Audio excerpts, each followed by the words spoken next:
Tele Brasil Notícias.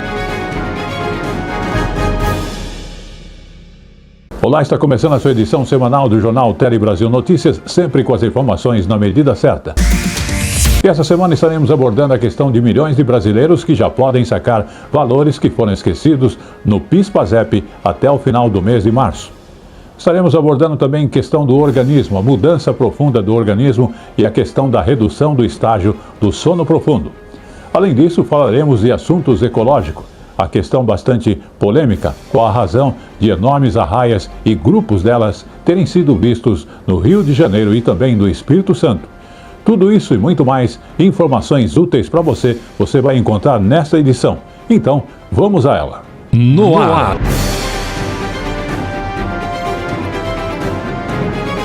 Tele Brasil Notícias.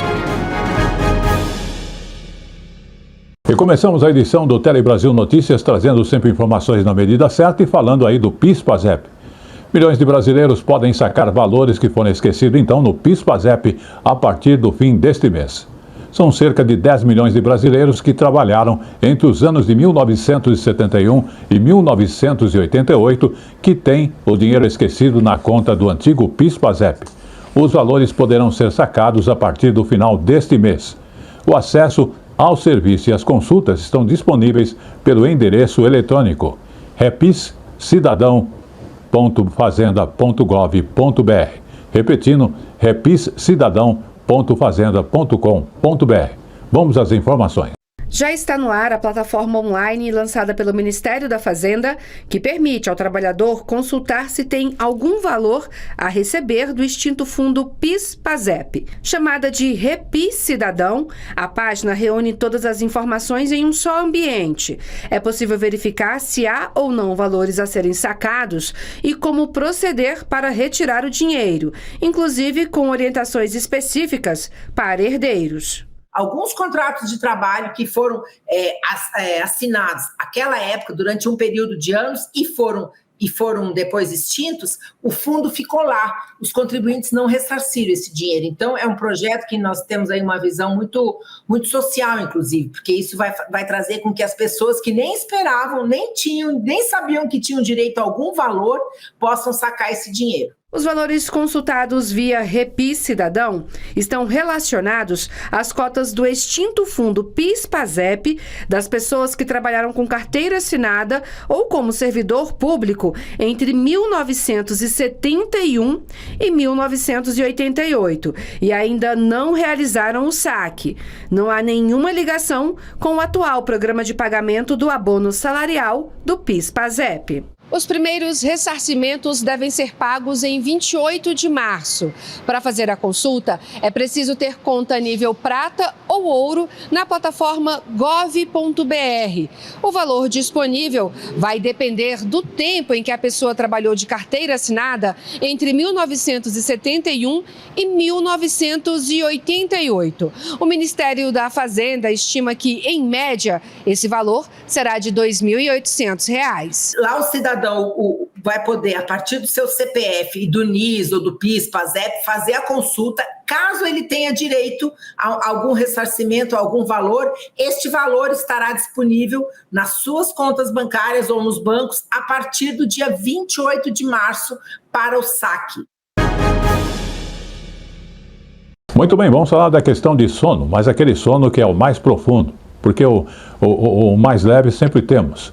É importante não esquecermos que quando envelhecemos, uma das mudanças no organismo é justamente a redução do estágio do sono profundo. Mas a ciência tem uma boa notícia, porque pesquisadores descobriram que o exercício físico é uma das melhores armas contra esta insônia. Vamos observar. Essa turma de ginástica se reúne todas as manhãs em Copacabana para fazer o sangue circular. Todos experimentam os benefícios que os exercícios trazem. Consigo dormir hoje 8 horas, direto, sem levantar, sem nada. Como que era o sono antes da rotina de exercício? Antes eu usava um aparelho chamado CPAP. apneia e eu melhorei. Graças a Deus eu não tenho mais apneia. Ter um sono reparador pode ser algo difícil para cerca de 20% das pessoas com 60 anos ou mais. É o que revela um estudo da Universidade de Mahidol, da Tailândia. Os dados foram colhidos em 3 continentes. A insônia, que afeta pessoas idosas, é também um gatilho para desenvolver hipertensão, ansiedade, depressão, sem falar das doenças cardíacas. Hormônios que vão reduzir o nível de estresse e aumentar níveis de relaxamento também vão ser produzidos através do exercício físico e vão beneficiar o sono da pessoa idosa. A pesquisa revela que a insônia pode ser combatida com exercício físico, treino de resistência e de fortalecimento muscular, ainda que com o peso corporal, trazem ganhos para a qualidade do sono. O estudo considerou a prática de exercícios diversos, em sessões de aproximadamente 50 minutos, praticadas 2 ou 3 vezes na semana. A dona Regina se conscientizou depois de uma leve repreensão do médico. Eu falei, não gosto de atividade física. Falei isso pra ele, pro ortopedista, cada do joelho. Aí ele falou, não posso fazer nada pela senhora, só a senhora mesma. Alunas já chegaram aqui que não conseguia nem amarrar o cadastro, abaixar para amarrar o cadastro. Hoje está ativa, estão bem dispostas. O exercício em si já me deixa mais forte, mais segura de andar sem ter medo de cair. Quando eu vim para cá, eu conheci pessoas, né, que foi ótimo para mim. E eu sou muito também travada com os meus sentimentos. E aqui eu me libertei disso tudo. Vamos agora falar de saúde, mas também do Dia Internacional da Síndrome de Down, que é importante sabermos que foi lembrada na sexta-feira, dia 21 de março, com o tema principal, Nenhuma Decisão Sem Nós, que foi o tema de uma campanha internacional, lembrada inclusive nesta sexta-feira, dia 21 de março, o Dia Internacional da Síndrome de Down. E esta campanha, ela pede a presença das pessoas com deficiências nos lugares onde as decisões são tomadas. Vamos observar com mais detalhes este outro assunto. Vinícius é ator amador, completou o ensino médio e agora quer cursar artes cênicas. Ele faz parte do grupo Autodefensoria do Distrito Federal e veio à Câmara dos Deputados garantir que pessoas com síndrome de Down estejam nos espaços em que seus direitos são debatidos. Isso significa poder trabalhar, estudar, se cuidar, participar da sociedade de forma justa, de maneira independente, ter a liberdade de tomar decisões com o apoio necessário. Eu gosto de fazer as coisas, eu gosto de fazer teatros, né? Artes cênicas, fazer os filmes, produções de trailers, respeitar, né? E ouvir as pessoas. E tem que ter mais respeito. 1 bilhão de pessoas, 15% da população global, tem alguma deficiência, segundo a Organização Mundial da Saúde. No Dia Internacional da Síndrome de Down, o tema da conscientização deste ano é Nenhuma Decisão Sem Nós. A inclusão de todos, ela é um direito humano, né? A gente tem essa mania de achar que umas pessoas valem mais do que as outras, mas o valor humano é o mesmo sempre, né? Então, tanto o Estado quanto a sociedade precisa se juntar, né, para poder promover essa inclusão, para que todo mundo tenha o mesmo tipo de acesso. Fabiana, mãe de Vinícius, luta por espaços que ofereçam autonomia, acolhimento e inclusão, sem capacitismo, sem preconceito. As pessoas ainda, muito por falta de conhecimento, criam barreiras e limitam, né? Então, às vezes, a pessoa vê uma pessoa com síndrome de Down adulta e começa a conversar com a mãe, em vez de conversar com ele. Ele já tem condições de falar por ele mesmo, né? Então, eu acho que é isso, é sempre acreditar, né, nas pessoas com síndrome de Down, respeitar, dar oportunidade para que ela fale sobre ela, para que ela possa pedir e os direitos que ela tem direito, né? Volto com vocês. Muito bem, vamos agora então falar dos pedestres e a questão de atropelamento, porque atravessar a rua é preciso às vezes correr porque o sinal vai fechar e é uma situação que acaba nos colocando em risco. E é muito comum isso. E o risco é grande para quem é pedestre, né? A reportagem da Rede Minas foi às ruas de Belo Horizonte e o que ela não deixou de encontrar, ou seja, nas ruas, não faltou, foi flagrante. Mas é importante destacarmos que na capital mineira houve um aumento de 12% nos atropelamentos. Isso em 2024. Vamos observar com mais detalhes. Aqui, motoristas se entenderam após uma colisão leve, sem prejuízo ou lesão para ninguém. Trânsito é dinâmico, requer atenção. O pedestre é o elemento mais frágil desse contexto. Ele tem direitos assegurados pelo Código de Trânsito Brasileiro, com prioridade em travessias sem sinalização, por exemplo. Quando há semáforo, é necessário que os condutores parem antes da faixa, permitindo que a travessia seja segura. 17 segundos. Esse é o tempo disponível para a travessia neste sinal aqui na rua André Cavalcante, no bairro Gutierrez. Eu consigo fazer em bom tempo, mas idosos e pessoas com mobilidade reduzida podem ter dificuldades. Nós fizemos alguns flagrantes e registramos o desrespeito ao Código Brasileiro de Trânsito. Esta senhora conseguiu atravessar no tempo exato. Aqui o carro freou na faixa de segurança para o pedestre passar. Esta mulher ainda estava na faixa quando o veículo passou na outra pista. Logo depois, o motociclista avançou o sinal e flagramos outros abusos de motoristas e também de pedestres na região central. Teve avanço de sinal para todo lado, a pé e de carro. Esta especialista em trânsito lembra que, além das regras, é preciso entender o ambiente. Nem todos estão atentos ao fluxo ativo das ruas. Mesmo que tenha sinalização semafórica, o pedestre inicia a travessia, ele tem o direito de concluir com segurança, mas nós precisamos observar se a velocidade do carro está compatível com uma parada, dá para a gente saber se está muito rápido ou não, esperar realmente que todo mundo pare na faixa de retenção para iniciar essa travessia. Se tiver com criança, andar sempre segurando o punho para evitar que ela solte. Então, observar se o espaço é favorável para a sua travessia. Desatenção gera risco. Há espaço para boa convivência. Basta seguir a dica de Dona Luzia, diarista que usa a faixa e a gentileza para seguir em frente. E eu faço assim com a mão, ó, poder parar. Aí alguém vai, para e eu vou, ó, joinha. Bem mais seguro, né? Bem mais seguro. Vamos agora então falar de saúde. O Ministério da Saúde começa a distribuição então das vacinas contra a gripe para os estados. Outono, época que já estamos, né? É época de gripes e resfriados e é necessário sempre lembrar da importância da vacinação. Então, nesse caso, o Ministério da Saúde começou a enviar as doses de imunizantes de gripes para todos os estados. Vamos observar. Sim, o Ministério da Saúde começa a distribuir a vacina contra a gripe para a campanha deste ano.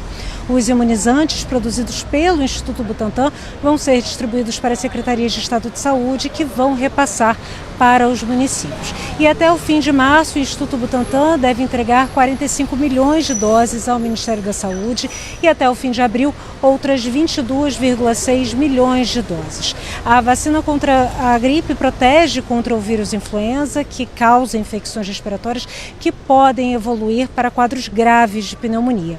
Quem tomou a vacina no ano passado deve tomar este ano, porque o vírus muda e a vacina é atualizada. A vacina deste ano é uma vacina trivalente com cepas dos vírus influenza A e B prevalentes no hemisfério sul neste momento. E, Luciana, tem uma novidade na campanha da vacina da gripe deste ano, é que a vacina passa a fazer parte do calendário nacional de vacinação para bebês de 6 meses a crianças de até 6 anos, gestantes e idosos. Ou seja, a vacina vai estar disponível no posto de saúde o ano inteiro para esses grupos, não apenas durante as campanhas de vacinação. Vamos falar agora do projeto, então, de ampliação do imposto de renda. Projeto de ampliação, então, do imposto de renda prevê contribuições dos super ricos, exatamente. É um dos objetivos do governo com o projeto da reforma do imposto de renda, é fazer com que aqueles que têm maior faturamento passem a contribuir mais. Dinheiro que pode ajudar, inclusive no combate à pobreza e incentivar o crescimento do país. Vamos observar. 260 bilhões de reais por ano. É o que o Brasil poderia arrecadar com a taxação dos chamados super ricos, segundo o Instituto Britânico, em uma tributação que já existe na Espanha para 0,5% das famílias mais ricas. Parecem raros, mas o Brasil concentra mais de 380 mil milionários em dólar, de acordo com o relatório de um grupo suíço de gestão de fortunas. É um grupo que combina uma renda muito alta, nós estamos falando aí possivelmente de algo superior a R$1 milhão ano, tá? E que também tem uma tributação muito baixa, tá? São 1% mais rico do Brasil, tem mais da metade da renda isenta do imposto de renda, porque por conta da isenção da tributação de lucros e dividendos, que é uma fonte de renda importante para esse grupo. O sistema tributário brasileiro é um dos mais injustos do mundo. Quem é pobre paga muito, quem é rico paga pouco e quem é super rico, proporcionalmente, quase não paga. Sobre o dinheiro que vem do trabalho, incide mais imposto sobre aquele dinheiro que vem de aplicações financeiras. Além disso, a base da tributação aqui no Brasil está no consumo. No que a gente compra, por exemplo, aqui no mercado, nesse pacote de arroz, o rico, o super rico e quem ganha um salário mínimo pagam o mesmo imposto. Ninguém em sã consciência está querendo aumentar a carga tributária, mas a gente entender que eu preciso mudar a carga tributária de um lugar para o outro. Uma pessoa, por exemplo, que ganha R$2.000 por mês, ela gasta tudo que ela tem. Todo o dinheiro dela está no consumo. Uma pessoa rica, ela pode ter uma parte do dinheiro dela em aplicação financeira, ela tem uma parte que ela gasta e tem uma parte da riqueza dela que está em imóveis. Se eu coloco toda a carga tributária no consumo e não coloco na riqueza criada e na riqueza acumulada, proporcionalmente o pobre paga mais porque a riqueza dele é só aquela. É o que o governo quer fazer aumentando a isenção do imposto para quem ganha até R$5.000 por mês e tributando para compensar os que ganham entre R$50 e R$100.000 por mês e que correspondem a 0,13% dos contribuintes. Pela proposta do governo, ganhos com poupança, rendimentos isentos, heranças, aposentadorias, pensões, vendas de bens, tudo isso estaria de fora da cobrança do imposto. Do ponto de vista fiscal, o que o governo quer fazer é equilibrado. O que ele está propondo de fonte de arrecadação para financiar essa isenção é mais do que suficiente para compensar. A dúvida é a tramitação política. Pesquisa de um instituto internacional mostra que a maioria dos brasileiros é favorável à taxação dos super ricos. Pesquisadores afirmam que sistemas tributários em todo o mundo favorecem os super ricos, gerando instabilidade política, fragilizando democracias. Na presidência do G20, o Brasil propôs essa taxação. Dinheiro que ajudaria no combate à pobreza, à desigualdade e poderia incentivar o crescimento no Brasil e no mundo. Você aumentar a tributação conforme aumenta essa riqueza não traz prejuízo ao crescimento econômico. Pelo contrário, você pode aumentar crescimento econômico. Então, primeiro ponto é que às vezes eu vejo muito essa coisa assim, vocês estão fazendo isso está impedindo o crescimento, isso vai levar à fuga de capitais. Isso não é verdade. E chegou agora no Tele Brasil Notícias, o nosso Momento Jurídico. O Momento Jurídico fala da questão de pais que não vacinarem filhos contra a Covid, que podem ser multados. É o que decidiu a terceira turma. Pais que não vacinarem filhos contra a Covid-19 podem ser multados, decide a terceira turma do Superior Tribunal de Justiça. Na decisão, o colegiado levou em conta que a vacinação contra a doença foi recomendada em todo o país a partir de 2022 e que o Supremo Tribunal Federal considerou constitucional a obrigatoriedade da imunização, desde que a vacina tenha sido incluída no Programa Nacional de Imunizações ou que sua aplicação seja imposta por lei ou ainda determinada pelo poder público, com base em consenso científico. Segundo o processo, os pais de uma menina foram multados em 3 salários mínimos porque, mesmo após notificação do Conselho Tutelar, não vacinaram a criança contra a Covid-19. Ao STJ, os pais alegaram que o STF não declarou a vacina obrigatória, mas apenas estabeleceu parâmetros para que a exigência do imunizante seja constitucional. Eles também alegaram que temem os efeitos adversos da vacina, pois o imunizante ainda estaria em fase de desenvolvimento. A relatora ministra Nancy Andrighi apontou que o direito à saúde da criança e do adolescente é protegido pelo Estatuto da Criança e do Adolescente, o qual determina a obrigatoriedade da vacinação quando recomendada pelas autoridades sanitárias. Como consequência, de acordo com a ministra, os pais que descumprirem de forma dolosa ou culposa os deveres decorrentes do poder familiar, incluindo a vacinação dos filhos, serão autuados por infração administrativa e terão de pagar multa que pode variar entre 3 e 20 salários mínimos, conforme previsto no Estatuto. Vamos falar agora de jogos, porque a comissão está pedindo 3 indiciamentos e novas leis nesse caso. Então, a CPI sobre a manipulação de jogos e apostas esportivas aprovou na última quarta-feira, dia 19 de março, o relatório final dos trabalhos. Então, ocorreram ali 3 pedidos. São pedidos de indiciamento e novos textos legais para complementar essa atuação aí nos jogos. Vamos observar. Olha, foram quase 11 meses de investigações e depoimentos. Ao final, a comissão, a CPI da manipulação dos jogos e apostas, pediu um indiciamento de 3 pessoas pelo crime de manipulação de resultados. São elas William Pereira Rogato, que já foi preso pela Interpol nos Emirados Árabes Unidos e que, em depoimento à CPI, confessou o crime de manipulação. O outro é Bruno Tolentino, que é tio do jogador Lucas Paquetá e que ficou em silêncio na CPI. A gente lembra que Paquetá atualmente joga no futebol inglês e responde à acusação de manipulação do mercado de apostas pela Associação de Futebol da Inglaterra. Ele nega as acusações. E o último é Tiago Chambó Andrade, que faltou às convocações da CPI.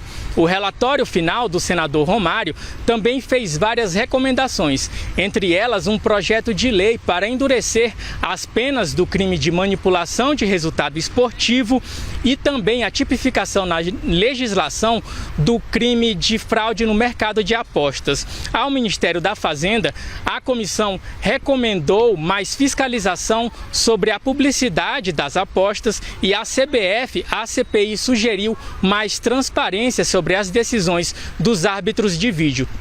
Toda a documentação da CPI foi encaminhada à Polícia Federal e ao Ministério Público. São essas as informações. Vamos falar agora sobre a ANAC. Exatamente depois de mais de uma década sem atualização, a Agência Nacional de Aviação Civil, a ANAC, está revisando as regras de acessibilidade no transporte aéreo.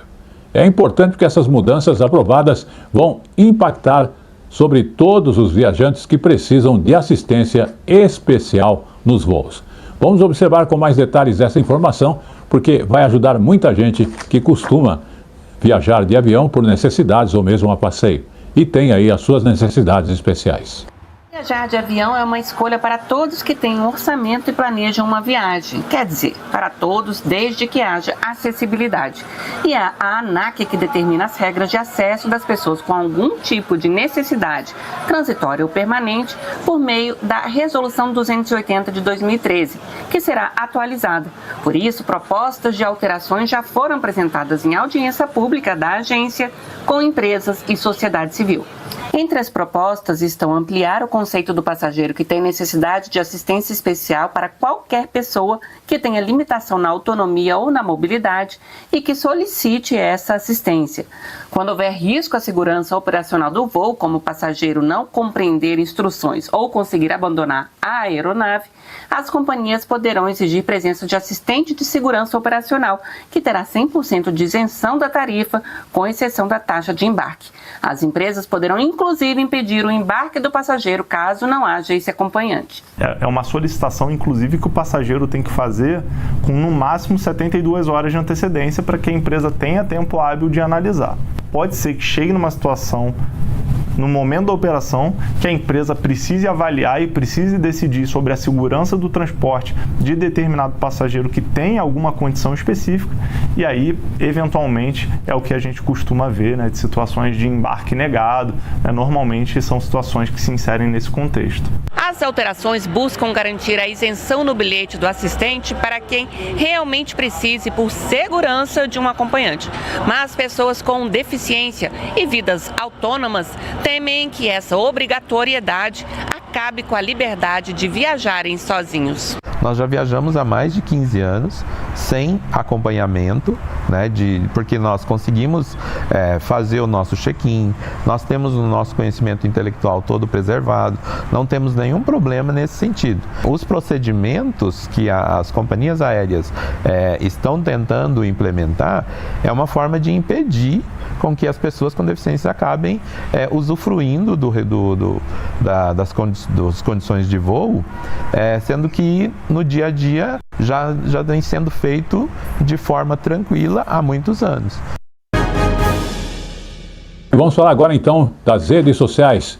YouTube adota medida para impedir veiculação de vídeo de sites de apostas. Isso está valendo inclusive a partir da última quarta-feira, dia 19 de março. E as medidas que o YouTube acabou anunciando vão impedir a veiculação de conteúdos relacionados aos sites ilegais de jogos de azar. A decisão, inclusive, ela acaba coincidindo com as denúncias feitas pelo Ministério dos Esportes sobre influencers que acabam induzindo seguidores a fazer apostas, sem aquela questão do alerta sobre os riscos da perda de dinheiro. Vamos observar. Pelas novas diretrizes do YouTube, os criadores de conteúdo não poderão mais fazer referências a sites, nem direcionar os usuários para aplicativos de apostas ou jogos ilegais não autorizados. Isso vale para links, URLs, imagens, textos e até mesmo menções verbais durante os vídeos. Os canais que não respeitarem as novas diretrizes do YouTube vão ter o conteúdo bloqueado. A medida faz parte de um endurecimento das regras para impedir a divulgação de sites clandestinos de jogos de azar online. A decisão foi tomada após denúncias do Ministério do Esporte sobre influenciadores que promovem esses serviços sem alertar os usuários sobre os riscos. A Secretaria Nacional de Apostas Esportivas, vinculada à pasta, identificou mais de 50 contas e 25 canais no YouTube envolvidos nesse tipo de anúncio, com transmissões que atraíam mais de 100 mil pessoas ao vivo. O Ministério da Justiça abriu um inquérito para investigar o caso. Essa é uma medida que soma-se a medidas previstas pelo governo brasileiro para proteger o apostador brasileiro e pode causar impacto significativo nas bets ilegais. Ganha o apostador brasileiro e ganha o governo brasileiro. Como eu falo sempre, tudo que é bom dura pouco, e o Tele Brasil Notícias dessa semana está chegando ao seu final, agradecendo a sua audiência. Como sempre, antes de encerrarmos, vamos falar sobre um assunto bastante interessante, sobre arraias. São cardumes enormes e grupos que têm sido vistos entre o Rio de Janeiro e o Espírito Santo. A reportagem, inclusive, pôde conversar com pesquisadores e para saber qual a causa desse aparecimento desses grupos tão grandes. Vamos observar com mais detalhes. Elas deslizam suavemente pelo mar e vêm encantando banhistas em suas aparições neste mês de março. No Rio de Janeiro, uma turista fez este vídeo de dentro de um barco na Praia do Leme. No Espírito Santo, este registro foi feito no Mar de Vitória pelo Fernando. Eu dei sorte, eu nunca vi daquilo. Apesar daquilo existir todo ano, ninguém vê. Só com drone você pode ver aquilo. Você vê que as pessoas estavam nadando no meio delas e ninguém nem via. Esta bióloga e pesquisadora da UERJ acompanha o movimento das raias pelo litoral brasileiro. Durante essa época do ano, essas raias fazem migrações. Muito provavelmente é o período reprodutivo delas agora no verão. Alguns estudos indicam isso. A raia tem um papel fundamental para o equilíbrio marinho. Elas não atacam seres humanos, mas podem ser um problema quando se toca ou se pisa nelas sem querer. Algumas têm um ferrão na cauda e podem causar acidentes. De acordo com a pesquisadora, o perigo oferecido pelas raias varia conforme a espécie. Enquanto algumas sequer têm ferrão, outras chegam a ter 2. Ela orienta a manter distância. Para não acontecer nenhum tipo de acidente, evitar o contato assim muito próximo com essas raias. Mas são raias tranquilas, que não atacam, não são agressivas, elas estão só ali, realmente fazendo esse processo de migração que é comum das espécies. E com esta última informação de ecologia, o Tele Brasil Notícias dessa semana vai agradecendo a sua audiência. Lembrando que estaremos de volta na semana que vem. Mas você pode acompanhar as informações através do YouTube ou Facebook, Jornal Tele Brasil Notícias. Coloca um @ antes, que você localiza fácil. Também através aí do Facebook, A Hora da Notícia. Queremos agradecer todo o trabalho técnico de nossa equipe e, como dissemos, estaremos de volta na semana que vem, contando sempre com a sua audiência. Até lá!